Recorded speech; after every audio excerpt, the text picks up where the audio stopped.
우리는 웨스트민스터 신앙 고백서 제10장 유효 소명에 대한 내용을 살피도록 하겠습니다. 유효 소명, 잘 이해가 딱 들어서 이해가 되지 않을 수도 있는데요, 다른 여러 번역된 책들을 참고하면 이렇게도 번역을 했더라고요. 효과적인 부르심이라고. 부르심이라고 하는 것은 구원으로 이끄시는 하나님의 절대적인 부르심을 의미합니다. 그래서 사명으로 우리를 부르시는 것도 부르심인데요, 우리를 죽음에서, 허물과 죄에서 죽었던 우리들, 그리고 본질상 진노의 자녀였던 우리들을 그 자리에서 불러서 하나님의 자녀로, 생명의 사람으로 우리를 바꾸어 주신 전격적인 구원의 부르심을 얘기할 때 유효한 부르심 혹은 효과적인 부르심이라고 표현을 합니다. 그 결과가 우리가 죽음에서 생명으로 바뀌어진 상태이니까 그 결과에 있어서 부르심에는 결코 실패가 없다라고 하는 것이 오늘 우리가 고백하고 우리가 살펴볼 내용의 중요한 주제가 되겠습니다. 이 고백을 살피면서 오늘 우리의 절대적으로 우리를 부르신 하나님의 음성을 확인하고 또 주신 생명의 기쁨과 감격을 누리며 살아가는 믿음의 삶을 이어갈 수 있기를 주의 이름으로 부탁을 드립니다. 먼저 우리가 살필 일들은요, 부르시려고 택하신, 뜻하신 하나님의 사람이 있다는 것입니다. 이것은 좀 어려운 주제이기도 하고 우리가 다루기가 좀 쉽지 않은 말씀이기도 합니다. 로마서 8장 28절에 우리가 알거니와 하나님을 사랑하는 자 곧 그의 뜻대로 부르심을 입은 자들에게는 모든 것이 합력하여 선을 이루느니라. 아멘. 모든 것이 합력하여 선을 이룬다는 것은 하나님 부르신 이들에게 나타나는 어떠한 일들이 있는가를 설명하고 있는 일인데요, 여기서 하나님께서 부르셨다는 표현을 할 때에 그의 뜻대로 부르심을 입은 자들이라고 표현하고 있습니다. 하나님이 부르시기 위해 하나님의 뜻이 정해졌다는 것을 알게 됩니다. 하나님은 하나님의 뜻에 정한 자들을 불러내십니다. 디모데후서 1장 9절에도 하나님이 우리를 구원하사 거룩하신 소명으로 부르심은 우리의 행위대로 하심이 아니요 오직 자기 뜻과 영원 전부터 그리스도 예수 안에서 우리에게 주신 은혜대로 하심이라는 겁니다. 이 말씀 있는 그대로 우리를 부르셨어요. 거룩한 소명 부르심으로 우리를 불러내신 자리에서 우리를 불러내신 일들은 우리가 어떤 행위를 했기 때문에, 우리가 하나님께 알맞은 고백이 있었기 때문이 아니라 예수 그리스도의 은혜대로 우리를 부르셨다는 거예요. 오직 자기의 뜻과 영원 전부터 계획하신 하나님의 뜻대로 우리를 부르신 것이라는 겁니다. 그러니 하나님께서 영원 전부터 우리를 부르기로 작정하셨고, 부르기로 작정하신 영혼들을 부르심에는 실패함이 없다는 것이 오늘 이 고백의 전체적인 주제입니다. 하나님은 타락과 죽음의 존재가 될 그 귀한 영혼들을 포기하지 아니하시고 주의 뜻대로 부르심을 입은 자들에게 대한 하나님의 구원을 세우시고 그들을 부르셨습니다. 그런데 그 부르심의 첫 번째 대상자들은 모든 믿든 혹 믿지 않든 모든 사람들이 대상이었어요. 예수님께서 3,000명 5,000명 놓고 설교하시고 말씀을 증거하실 때 가려서 증거하지 않으셨잖아요. 너는 택한 자니까 오고, 너는 택하지 않았어, 넌 돌아가 라고 차별을 두어서 말씀을 전파하신 것이 아니잖아요. 모든 사람들에게 말씀을 전파하셨어요. 그런데 마태복음 22장에 나오는 말씀처럼 청함을 받은 사람은 많지만 택함을 받은 사람은 적다라는 표현을 하세요. 그 왕이 잔치를 배설해서 청함을 받은 사람들을 청했는데 다 거절하는 거예요. 뭐 소도 사야 하고 밭도 갈아야 하고 해야 할 많은 일들이 있어요. 거절하니 모든 사람들을 대상으로 누구든 불러오라 라고 잔치를 배설을 했는데 그 중에 예복을 입지 않은 사람이 있어서 그를 쫓아내시면서 하신 말씀이 이 말씀이었어요. 청함을 받은 사람은 많지만 택함을 받은 사람은 적다. 이건 단지 수의 차이를 의미하는 것이라기보다는 청함과 택함이 있다는 것을 분명하게 가름하는 그와 같은 말씀이라고 볼 수가 있습니다. 부르실 하나님의 백성들을 위한 적절한 계획을 세우셨다는 것, 하나님이 뜻하신 자들을 불러내신다는 것, 그래서 오늘 이 효과적인 부르심, 유효, 소명에 대한 분명한 하나님의 뜻이 어디 있는지를 알 수 있어야 하겠습니다. 자, 그러면 의문이 생길 거예요. 그럼 나는 하나님이 불러내셨는가?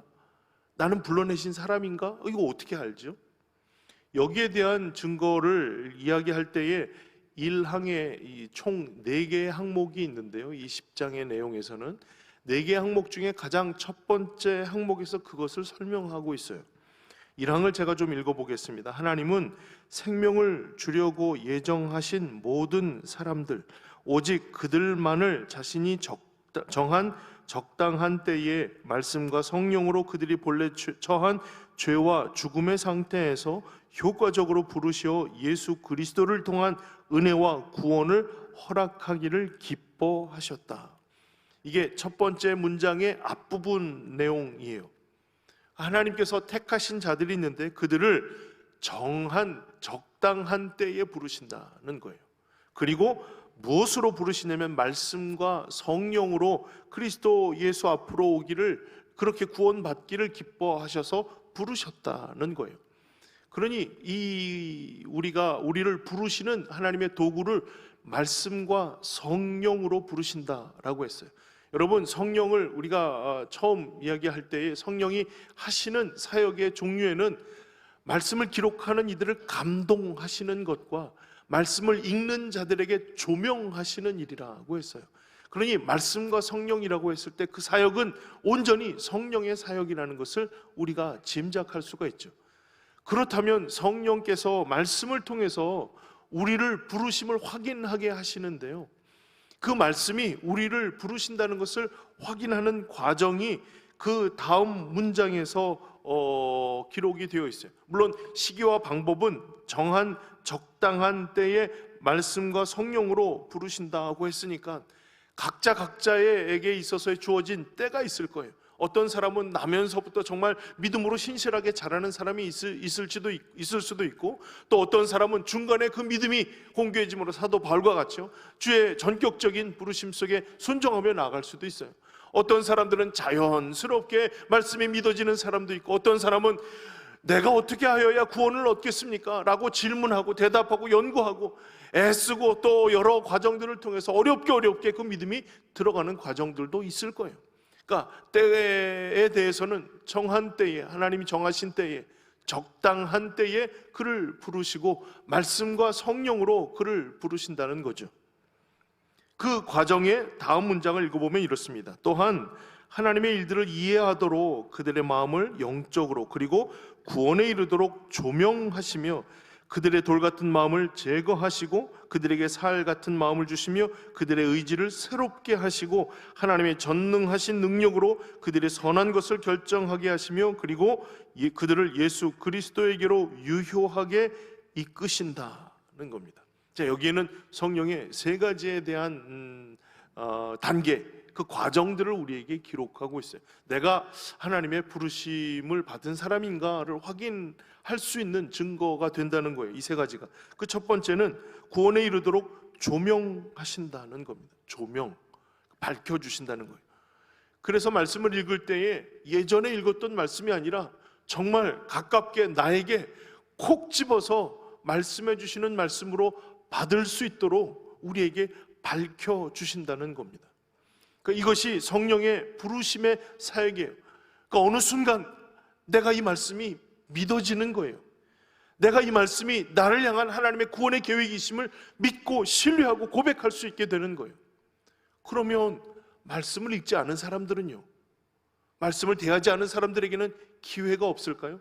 여러분, 조명하신다고 했을 때 그것을 하나님의 말씀을 읽는 자들에게, 성경을 읽는 자들에게 보여주시는 것도 조명이지만요, 말씀을 증거하는 이들을 통해서 그 귀가 띄어지는 것 또한 조명의 일종이라고 할 수 있는 거예요. 그러니까 하나님께서 말씀을 증거하는 이들의 수많은 전도가 있을 거 아닙니까? 내가 교회에서 나오는 사람들 각색 다 경험해 봤는데 아유, 난 교회 안 나가요. 마음이 닫혀있던 이들이 어느 순간 그 이야기가 내 이야기로 들리는 거예요. 그 전한 말씀이 나를 부르심이라 느끼게 되는 거예요. 그래서 주님 앞으로 나오게 돼요. 주님 앞에 내 삶을 맡겨드릴 믿음의 결단을 가지게 되는 것이죠. 이것이 바로 조명하심이라는 겁니다. 우리는 하나님께서 나를 향하신 하나님의 계획, 하나님의 뜻, 하나님께서 행하신 놀라운 구원의 일들을 믿습니다. 이게 나를 살리시고자 하시는 하나님의 음성이라는 것을 우리가 확신하거든요.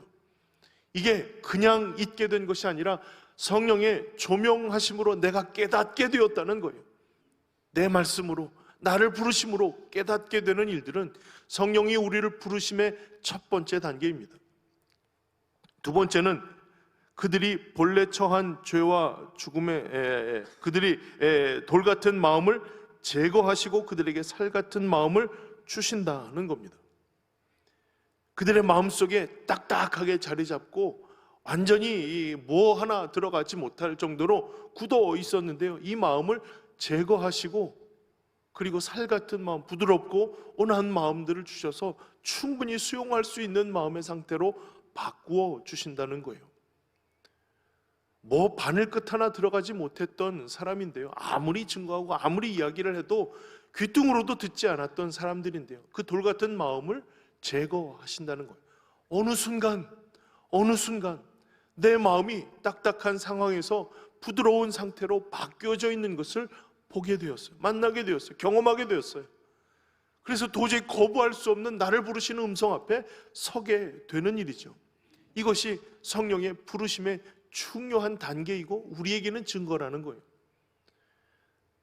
내가 도저히 예수 그리스도를 믿지 않던 사람이었어요. 나는 도저히 교회 다니는 사람 싫어했어요.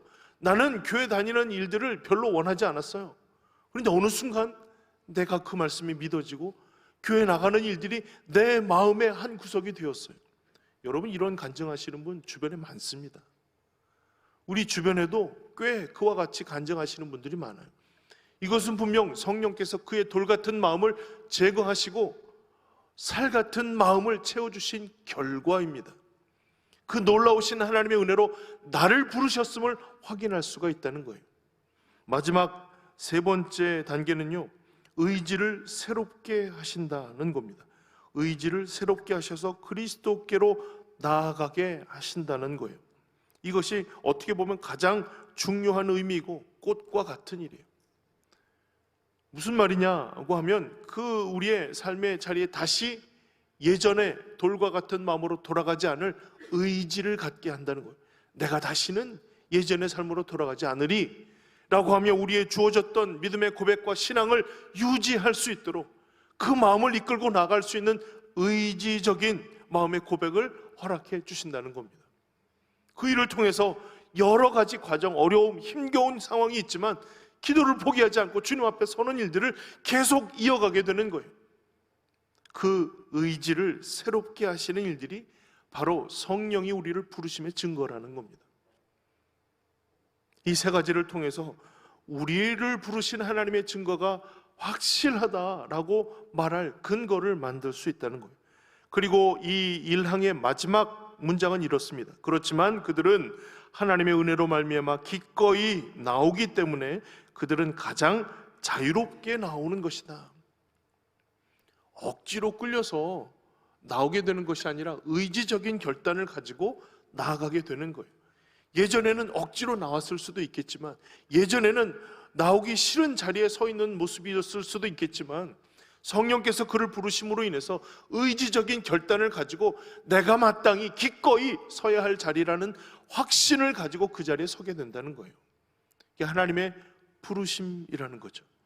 사랑하는 성도 여러분, 이 중에 이 일을 통해서 나를 부르심이 명확하지 않았다라고 하는 분들에게 좋은 증거가 될 수 있기를 바랍니다.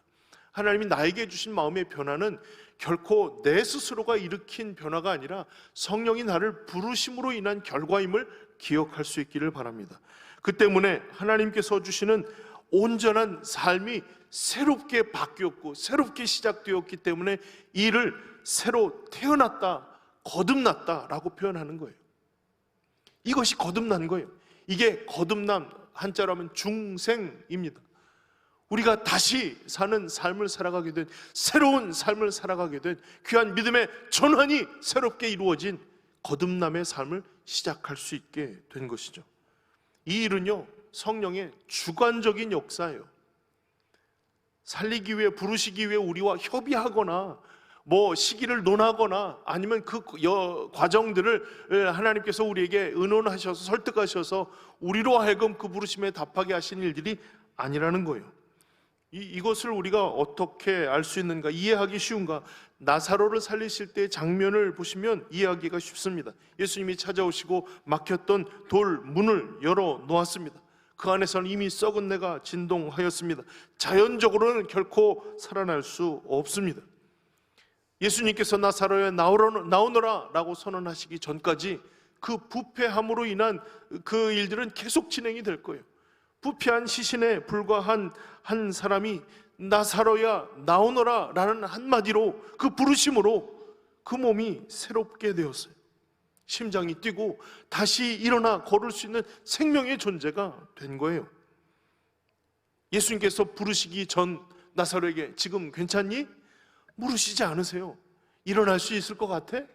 죽은 상태에는요, 아무것도 행할 수 없어요. 아무것도 행할 수 없어요. 아무 변화도 일어날 수 없고 어떤 것 하나라도 진행할 수 없는 상태가 죽은 상태예요. 허물과 죄로 죽어있는 우리들의 모습이 그와 같다는 거예요. 그런데 주님께서 부르시는 거예요. 나사로야 나오너라. 이 부르심 때문에 살게 된 거예요. 그러니 거듭남과 믿음과의 관계에서 여러분 한번 질문 드릴게요. 거듭남이 먼저예요? 믿음이 먼저예요? 거듭났기 때문에 믿을 수 있는 거예요? 믿었기 때문에 거듭나게 된 거예요? 이게 손들라고 하면 굉장히 상처가 될 수 있으니까 제가 손은 들지는 않겠지만 한번 생각해 보세요.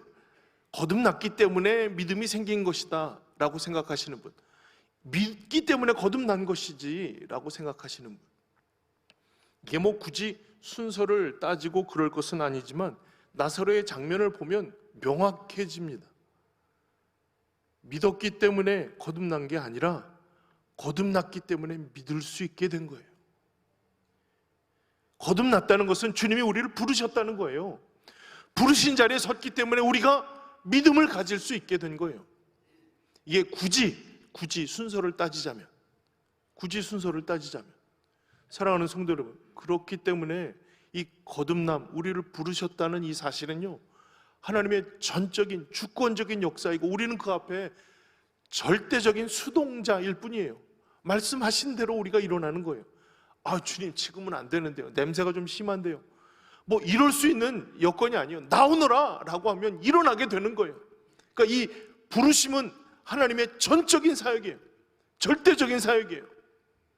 이 부르심이 우리에게 전달되었으니, 우리를 부르시는 부르심이 되었으니, 내가 성령의 조명하심으로 또 돌같은 마음이 제거됨으로 의지적으로 주님을 따를 수 있음으로 인하여 우리를 부르심이 확신하다면, 여러분, 이것이 얼마나 큰 기적이고 은혜예요. 내가 뭔가 했으면 했음에 대한 합당한 일이라고 얘기할 수 있겠죠. 내가 정말 신실한 고백으로 어떤 행위대로 이 모든 일들이 일어났다면 그 행위에 대한 응답이 우리에게 뭔가 얘기할 수 있는 것들이 있을 거예요. 그러나 주님이 먼저 부르신 거예요. 아무것도 더 이상 진행될 수 없는 부패하기만 한 시신에 불과한 나사로에게 대하여 나사로야 나오라. 그리고 그 다음 삶이에요. 사랑하는 성도 여러분, 이 놀라운 부르심이 나를 위한 부르심이라, 나를 부르심이라는 확신이 있도록 하나님께서 매일매일 그 확신이 무뎌지지 않는 삶을 살아갈 수 있도록 이끌어 주시기를 주의 이름으로 축원합니다. 그렇다면 그 부르심에 확신하며 살아가는 우리의 삶의 이후의 모습은 어떠해야 할 것인가? 나사로가 나왔을 때 풀어놓아 다니게 하라라고 했잖아요. 그리고 그 이후의 삶은 물론 많은 기록이 있지는 않지만 우리에게 주어진 이 생명의 거듭난 이후의 삶의 모습들은 어떠해야 하는가에 대한 이야기입니다. 한마디로 이야기하면 힘써 증거해야 합니다. 사실 보면요, 굳이 증거하지 않아도 되잖아요. 하나님께서 뜻하신 사람들에 대해서 하나님의 주권적인 역사로 부르시는 거 아닙니까? 우리랑 협의하고 뭐 이런 게 아니라고 한다면 굳이 우리가 증거해야 할 이유가 뭐가 있을까 궁금하기도 합니다. 고린도전서 2장을 보시면 바울이 처음 고린도 교회를 향해서 말씀을 증거할 때 가지게 되었던 마음이 어떠했는지를 잘 표현하고 있습니다. 이들에게 복음을 증거하려고 할 때 성도들에게 뭐 지혜롭고 아름답고 뭐 화려한 다른 여러 기술로 여러 다양한 것들을 보게 한 것이 아니라 오직 한 가지, 복음 외에 다른 것은 알지 않았으면 좋겠다 라는 분명한 작심하고 증거하였던 바울의 작정을 볼 수가 있는 것이 고린도전서 2장 2절이에요. 내가 저희 중에서 예수 그리스도와 그의 십자가에 못 박히신 것 외에는 아무것도 알지 아니하기로 작정하였습니다. 그들에게 복음을 증거할 때 이 그리스도의 십자가 외에 다른 어떤 것도 그들이 알지 않았으면 좋겠다, 아예 작심하고 그렇게 증거하기 시작했다는 거예요. 이 복음에 반응한 이들이 바로 이제 고린도 교회의 성도들입니다. 그 반응한 일들 속에 때로는 그들 무리들 중에는 뭐 다 같은 반응을 한 것은 아닌 것 같아요. 다 함께 그리스도를 영접하고 믿음으로 반응하는 이들의 모습들도 있지만 그렇지 않은, 그것을 거부한 사람들의 모습들도 있어요. 설교자에게 때로는 이런 무관심이나 또 거절되는 일들을 경험하는 것은 굉장히 큰 절망적인 상황이거든요. 그런데 이것을 어떻게 표현하냐면 고린도전서 2장 14절에 육에 속한 사람은 하나님의 성령의 일들을 받지 아니하나니 이는 그것들이 그에게는 어리석게 보임이요 또 그는 그것들을 알 수도 없나니 그러한 일은 영적으로 분별되기 때문이라.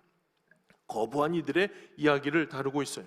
거부한 이들은 육신에 속한 사람이라는 거예요. 여기에는 두 가지의 의미가 함께 포함이 되어 있어요. 하나는 그 당시에 거절한 사람들이에요. 받지 않은 사람들이에요. 말씀을 전했는데 100% 믿게 된다면 뭐 전도대회 한번 하면 온 세상에 다 복음의 역사가 일어나게 될 거예요. 거절하잖아요. 아니에요. 지금은 아니에요. 못하겠어요. 안 돼요. 못해요. 거절하는 사람들을 육신의 사람으로 규정한다라고 하는 것은 너무 가혹한 것이 아니죠. 한번 거절했으니까 다시는 복음을 전하지 않아가 아니라 지금 현재로 거절한 사람들에 대한 이야기예요. 지금 현재 거절하고 있는 사람들, 그들이 보기에는 이 증거하는 그 내용들이나 증거하는 사람들의 모습을 보며 그들에게 어리석게 보였기 때문이라는 거예요. 아유, 저런다고 무슨 뭐가 일어나? 굳이 저렇게 살아야 돼? 저게 뭐 하는 짓이야? 어리석게 보여요. 그들이 알 수 없는 것은 영으로 분별해야 하는 일이기 때문에 그것이 그들에게는 알 수 없는 영역의 일들의 이야기를 할 때 그것을 받아들이지 못하면, 조명하여 보여주시지 않으면 받아들이지 못하게 되는 거예요. 어리석게 보이는 거예요. 이 일로 인해서 현재로 받아들이지 못하는 사람들에 대해서 바울은 끊임없이 복음을 증거하고 그 때를 마련하기 위한 애를 썼다는 거예요. 두 번째 의미는 그야말로 본질적으로 육신에 속한 자들이에요. 그들에게는 결코 기회가 주어지지 않을 거예요. 끝까지 성령의 조명하심으로 그들이 봐야 할 것을 제대로 볼 수 없을 거예요. 이건 어떻게 보면 종말론적인 고백이라고도 얘기할 수 있겠지만, 그렇지만 이 첫 번째 현재적인 고백 속에서 바울에게 있어서는 결코 육에 속한 사람이니 결코 그들에게 복음을 증거할 수 없다는 결론을 낸 것은 아니에요. 그래서 고린도전서 1장을 시작하면서 21절에 하나님의 지혜에 있어서는 이 세상이 자기 지혜로 하나님을 알지 못하므로 하나님께서 전도에 미련한 것으로 믿는 자들을 구원하시기를 기뻐하셨도다. 전도에서 하는 일들이 어리석게 보이는 거 아닙니까? 그 어리석은 일을 반복하는 일이잖아요. 그런 일들을 통해서 또한 구원 얻은 귀한 영혼들을 기대하시고 그런 전도를 통해서 구원 얻는 하나님의 백성됨을 기뻐하신다는 거예요. 그러니 바울은 육신에 속한 자라 그들에게 말씀을 증거하지 않는 일이 아니라 끊임없이 전도하고 하나님의 복음을 증거하는 일들을 끊임없이 증거하는 계속되는 고백으로 나아가게 되었다는 것이죠. 우리의 마음속에 두려움이 있어요. 이 일을 통해서 갖게 되는 두려움, 한 가지는 그래도 끝까지 거부하면 어떡하나, 내가 정말 사랑하는 사람인데 끝까지 거부하는 사람들은 어떻게 되나. 두 번째 두려움은 정말 열심히 헌신하고 나아갔는데 주여 주여 하는 자마다 다 하나님 나라 갈 것이 아니라고 했는데 그러면 어떡하나. 그 말씀하시고 바로 다음에 마태복음 7장 22, 23절에 그날에 많은 사람이 나더러 이르되 주여 주여 우리가 주의 이름으로 선지자 노릇하며 주의 이름으로 귀신을 쫓아내며 주의 이름으로 많은 권능을 행하지 아니하였나이까 하리니 그때 내가 그들에게 밝히 말하되 내가 너희를 도무지 알지 못하니 불법을 행하는 자들아 내게서 떠나가라 하니라. 열심히 최선을 다해서 선지자 노릇도 하며 귀신도 쫓아내며 많은 권능도 행하면서 헌신하였던 일들이 한순간에 난 너 모르는데? 라고 하면 어떻게 될까? 우리 두려움이 있어요. 끝까지 거부하면 어떻게 하나? 열심을 다했는데 버림이 되면 어떻게 하나? 라고 하는 일이에요. 사랑하는 성도 여러분, 하나님께서 선택하셔서 부르신 이인데 그 구원이 취소될 수 있을까요? 하나님께서 선택하신 이인데 못 부르시고 끝까지 거부함으로 포기되는 영혼이 있을까요? 그 네 번째 항목 중에 세 번째 항목은 그것을 이렇게 설명하고 있어요. 택함을 받은 영아들은 유아기에 죽는다고 할지라도 성령을 통하여 그리스도로 말미암아 중생하고 구원받는다. 성령은 자신이 기뻐하시는 때와 장소와 방법대로 역사하신다. 또한 말씀 사역에 의해서 외적으로 부르심을 받을 능력이 없는 다른 모든 택자들도 이와 동일하다. 그러니까 이게 말씀에 근거한 신앙의 고백이에요. 그러니 우리가 믿는 바는 이와 같다는 것이죠. 그 믿는 바에 대한 이야기가 뭐냐면, 그렇다면 복음을 듣고 우리를 부르심에 대해서 우리가 반응하고 믿음으로 고백하고 그 영생에 대한 확신을 가지고 살아가는 삶을 미처 누리지 못하는 영아들은, 그 어렸을 때 죽어가는 그 아이들은 어떻게 되는가라는 것이 아마 그 시대의 중요한 화두였던 것 같아요. 그들에게도 중생하고 구원받는다는 거예요. 무엇을 통해서? 성령의 역사를 통해서.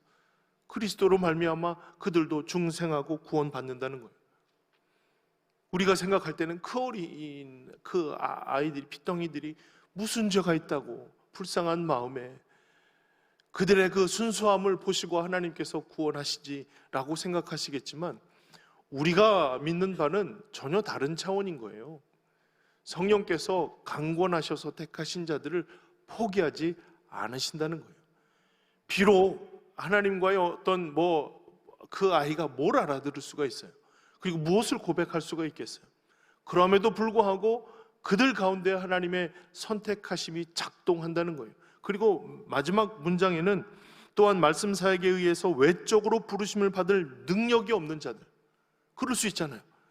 지적인 능력이 현저하게 떨어져서 뭐라고 얘기하는지를 알아듣지 못하는 사람들, 여러 상황이 바뀌어져서 그 예전의 모습이 아닌 사람들, 정신이 없어져 버린 사람들, 분간이 안 되는 사람들, 이런 사람들을 어떻게 할 거예요? 하나님 이거 어떻게 하면 좋아요?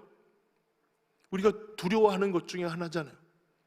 저도 저희 아버지께서 돌아가시기 전 치매가 있으셔서요, 잘 모르시는 거예요.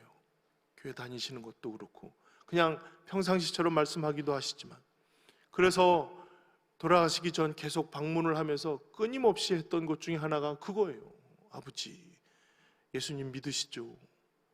어쩔 때는 응이라고 하다가도 어쩔 때는 무슨 얘기하는지 한참을 멍하니 바라보시기도 하다가, 주시는 하나님의 은혜와 능력, 택하신 자들에 대한 하나님의 선택은 결코 우리가 보고 우리가 느낄 수 있는, 우리가 확인할 수 있는 것과는 전혀 차원이 다른 하나님의 역사하심이 있는 것을 우리가 기억하고 있어야 합니다. 그것은 그렇지 못한 이들, 그런 능력이 없는 다른 모든 택자들도 이와 동일하다. 이것이 우리의 믿음의 고백이에요. 하나님이 그렇게 포기하지 않으신다, 놓지 않으신다, 거부하지 않으신다 라고 하는 확신과 믿음을 가지고 나아가게 되는 일이에요. 그러니 사랑하는 성도 여러분, 그 일을 위해서 행하고자 하실 때 하나님께서 우리를 도구로 사용하신다면 우리는 최선을 다해서 항상 끝까지 힘써 증거하는 일들은 멈춰서는 안 되는 일이에요. 하나님께서 물론 하나님의 일들을 우리가 아니더라도 이루시겠지만 말이죠, 우리를 통해서 일하고자 하신다면 우리는 기꺼이 그 일에 기쁨으로 순종하며 하나님의 일에 감당할 하나님의 사람들로 나아가야 할 것이라 하는 것입니다. 그러니 사랑하는 성도 여러분, 여전히 미련함에 머물러 있는 영혼들을 향한 주님의 사명에 순종함으로 우리는 때를 얻든지 혹 못 얻든지 항상 힘써 전도자의 헌신이 이어져야 할 것이라 하는 겁니다. 그 일을 위해서 오늘도 우리를 살리신 하나님의 역사가 우리를 통해서 살리고자 하시는 하나님의 사람을 찾고자 부르실 때, 그 부르심은 사명을 향한 부르심이죠. 그 사명을 위해 우리를 부르실 때 부르심의 자리에 나아가는 일, 나아가서 복음을 증거하는 일들을 주저하지 않으시기를 주의 이름으로 축원합니다. 로마서 11장 29절, 오늘 우리가 읽었던 본문의 내용이에요. 하나님의 은사와 부르심에는 후회하심이 없느니라. 하나님이 날 부르시고 후회하지 않으실 거예요. 하나님이 불러내도록 이끌어 가시는 영혼들을 불러내는 일들을 통해서 결코 후회하지 않으실 줄로 믿습니다. 이 일에 나를 부르신 이라고 하는 단어를 넣어서 고백하는 것도 의미가 있을 것이라 생각이 되어서 저를 따라서 한번 고백해 주시면 좋겠습니다. 나를 부르신 하나님의 은사와 부르심에는 후회하심이 없느니라. 한번 따라해 볼까요? 시작. 하나님의 은사와 부르심에는 후회하심이 없느니라. 다시 한 번 더 할게요. 나를 부르신 하나님의 은사와 부르심에는 후회하심이 없느니라. 하나님의 은사와 부르심에는 후회하심이 없느니라. 아멘. 사랑하는 성도 여러분, 이제 말씀을 맺겠습니다. 하나님은 우리를 불러내셔서 생명 주시고 믿음의 온전한 삶을 살 수 있는 생명의 기회를 더하여 주셨습니다. 그 귀한 부르심 앞에 우리는 나를 부르심을 확신하고 나를 부르신 그 부르심이 누구를 통해서 나아가게 될지 기대하는 마음으로 서게 될 것입니다. 그래서 오늘 우리는 주님이 불러주신 영혼, 불러주신 자리에 나아가 주의 복음을 증거할 그 단 한마디를 준비하고자 합니다. 여러분 기억하셔야 돼요. 내가 전하는 이 복음의 한마디가 그 영혼을 살리고 새롭게 하는 놀라운 변화를 일으키는 계기가 되고 열쇠가 되는 거예요. 그렇다면 오늘 적절한 말씀으로 준비하고 적절한 말씀으로 준비되어서 그것을 증거하기 위한 마음의 고백을 가지고 주님 앞에 결단해야 할 것입니다. 주여, 오늘도 우리를 부르시는 자리에서 주의 복음이 증거되게 하시고 날 살리셔서 부르신 주님의 부르심의 감격과 기쁨을 그들에게도 허락하여 주십시오. 이 귀한 마음의 고백을 가지고 나아갈 수 있게 되기를 바랍니다. 우리 함께 기도할까요?